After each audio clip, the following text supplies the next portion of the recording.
Hello, friends.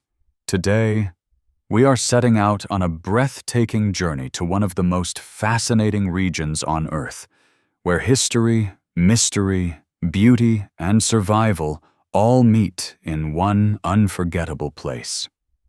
Imagine a narrow waterway, so important that the world depends on it, islands painted in red soil, glowing seas under the night sky, ancient caves, wind towers, hidden stories, and people whose lives are deeply connected to nature.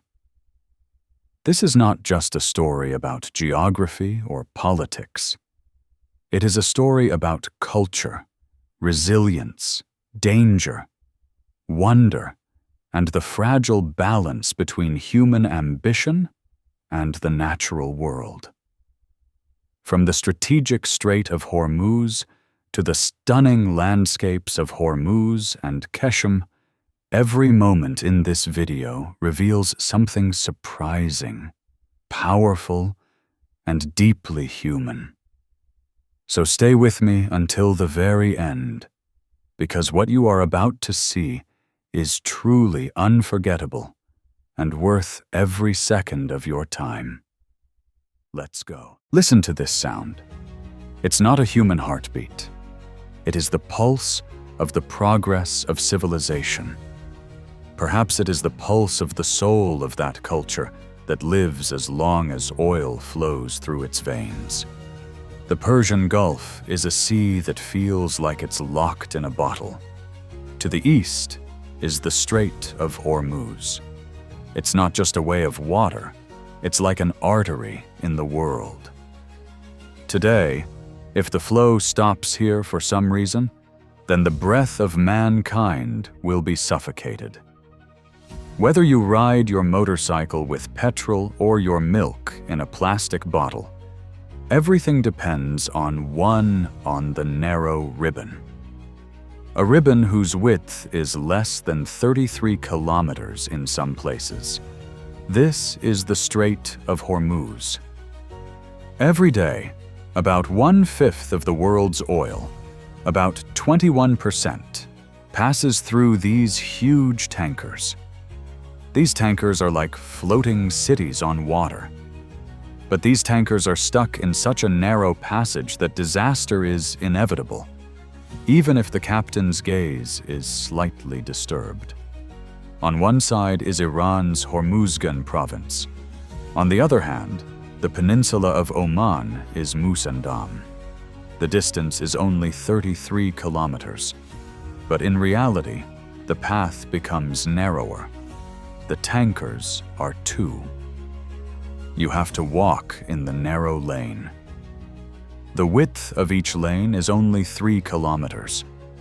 All around, underwater mines, missile systems installed on the coast, it is not just a geographical location, but a ticking clock of time.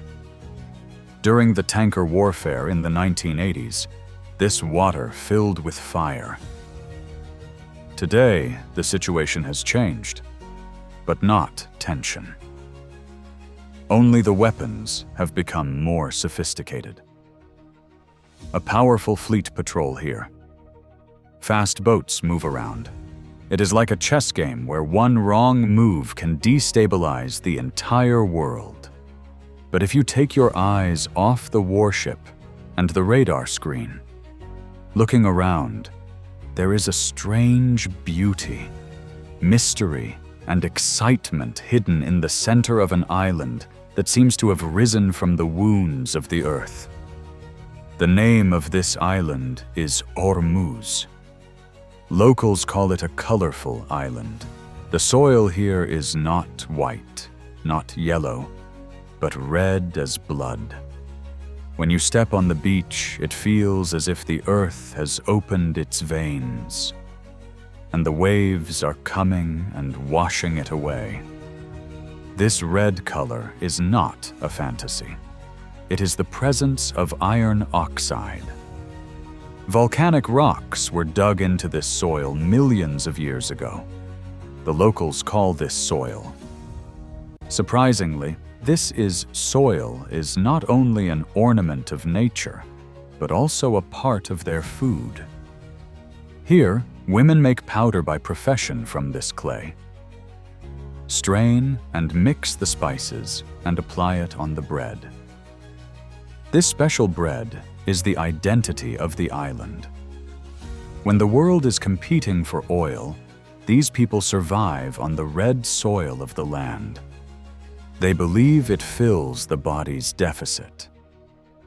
For them, it's not just food, it's part of life. While the powerful countries are busy controlling the waterway, the island's children are obsessed with red bread. They don't know what petroleum is. They know what to swallow. The fight here is not for power, but for survival. Keshem is a short distance from Hormuz. Covering about 10,500 square kilometers, it is the largest island in the Persian Gulf. If Hormuz is a heartbeat, but Keshem is like the lungs of that heart, breathing quietly and sustaining life. The scenario here is completely different. Here's my sister. But that sister was born in the sea. This is the diamond sister, which survives the rhythm of the tide. When the seawater rises, the trees float on the water. And when the water recedes, their roots are visible in the mud. These trees that grow in salt water are like people here. Reflection. It's a silent story of surviving in the face of adversity. And then there's the Valley of Stars. Locals believe that once a star came down from the sky and hit the island. And as a result, this strange stone sculpture has been created. Scientists say it's the result of a long decay of air and water. But in the silence of the night, when the wind whistles through the gap in the stone, it seems as if another mystery is working outside nature. It has been practiced for generations that an invisible presence floats here in the darkness of the night. So no one goes to this valley after dusk. Entering the chest of the island, salt caves can be seen. One of the longest salt caves in the world, with a length of more than 6 kilometers. Its wall is made up of transparent salts. It's like a landscape on another planet. The air inside the cave is so pure that people come here to breathe. And this silent refuge of nature hid itself underground for many years. About 500 years ago, when foreign sailors wanted to dominate the Persian Gulf, they built a fortress at Keshem. The walls made of local stones and coral reefs are still a testimony to the times. This proves that this waterway, the importance is not new. For centuries, many powers of the world have been following this path. But the soil of the island and the waves of the sea seemed to match all the visitors with the times. But Keshem's real identity is its people. The sea is the lifeblood of the Bandari community living here. For generations, they have been building wooden tailboats. There is no design, no modern equipment. The 30-meter-long sturdy boat is built on the experience of handing over from father to son. These boats can survive long journeys, and it can float in the water for decades. Modern, even in the age of metal ships, these wooden boats move forward by cutting the waves. It is a symbol of the deep bond between humans and the sea. And then there's the village of Laft. Here you can see all the strange towers that are actually wind towers, a natural cooling system invented thousands of years ago. This tower captures the air and cools it inside the house. The rooms are comfortable even in the hot summer. It is not just the knowledge of architecture, but the coexistence of man with nature. The women here wear special masks decorated with colorful designs. It's not just tradition, it's the intense sunshine and the sandstorm, ways to protect from. These masks, filled with colorful designs, make the island's culture even more mysterious. Keshem is not just an island. It is a living poem of nature, history, and human stability. And if you're lucky, you can see a cosmic sight in the darkness of the night. The sea itself is lighting. Phytoplankton, a small organism in the water, spreads blue light when it moves. It is as if the stars in the sky are coming down and floating on the chest of the water. The fishermen here know how to read this light. They understand that where there is more light, there are more fish flocks. It is their guide, their silent guide. It is a gift of nature that cannot be bought with any modern technology. The gentle flicker of that blue light is like the language of the ocean that deepens the bond between man and nature. But this beauty is not permanent. Everything has its limits. In the northwest of Iran was once Urmia Lake there. It is one of the largest in the Middle East. Today, it has almost dried up. Water scarcity and rising temperatures have turned it into a salt desert.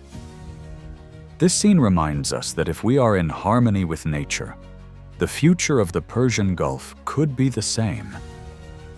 The Strait of Hormuz is not just a waterway. It is like a mirror where we can see the reflection of our civilization. Our aspirations, our strengths, our wisdom, and our limitations are all reflected here. Millions of barrels of oil pass here every day, on which the world's economy stands. But the people of this island who have lived on this rocky land for thousands of years are not worth in this oil, but in their soil. If you ever come here, ask them what they see. They give you don't talk about modern weapons or technology. They will show you the rock from which their ancestors fished. They will show the red clay with which the bread of their house is colored. This is Hormuz, a place where the speed of the earth is felt, but life is still alive with the smell of the earth. Peace on earth will last only when people understand that the waves and the dust of the rocks are the real wealth. It may be just a source of oil in the eyes of the world, but for the people here, it is their home, their livelihood, their identity, the veins of this world. When we maintain this balance between nature and humans, like this informative video, and share it with everyone, give your opinion in the comments below, and if you are a new viewer, subscribe and stay by our side.